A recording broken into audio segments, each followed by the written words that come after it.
পায়েল মা এই দেখো কতগুলো গুড় এনেছি গো। এতগুলো গুড় কোথা হ্যাঁ থেকে আনলে? আরে গ্রামের হাট বুঝলি। গ্রামের হাট? হ্যাঁ এই দেখো লেখাই আছে, কি লেখা আছে, গ্রামের হাট খেজুরের গাছের নলেন গুড়, বুঝলে। এমা তাহলে তো দেখছি একদম খাঁটি গুড় হবে। হ্যাঁ গো খাঁটি গুড়। তাহলে আজকে কি বানাবো বলেন? তুমি এই গুড় দিয়ে চিতই পিঠে বানাও তো। চিতই পিঠা? হ্যাঁ। মানে দুধ চিতই বানায়, হেভি লাগবে খেতে। চলো সেই লাগবে।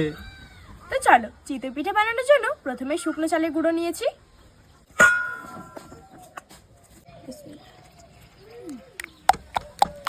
এই যে দেখো ব্যাটারটা ঠিক এরকম হবে, না ঘন না পাতলা। তো ব্যাটারটা রেডি হয়ে গেছে, এবার চলো এটা রেস্টে রেখে ততক্ষণে দুধটা রেডি করে নিই।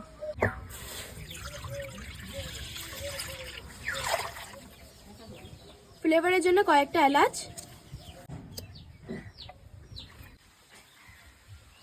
দেখো দুধটা খুব সুন্দর করে ফুটিয়ে নিয়েছি, এবার রেডি হয়ে গেছে, নামিয়ে নেব। দেখো পিঠে বানানোর জন্য আব্বু বাজার থেকে একটা নতুন তাওয়া আর একটা সাড়াও এনেছে। তো চলো আজকে এতেই পিঠেগুলো বানাবো।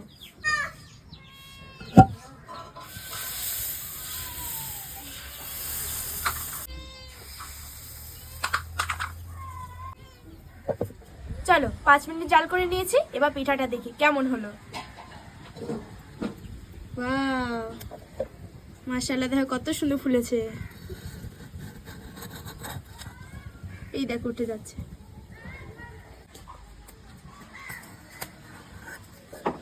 এই দেখো কত সুন্দর উঠে আসছে।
দেখতে তো খুব সুন্দর হয়েছে, এবার খেয়ে দেখি মশলা কেমন হয়েছে।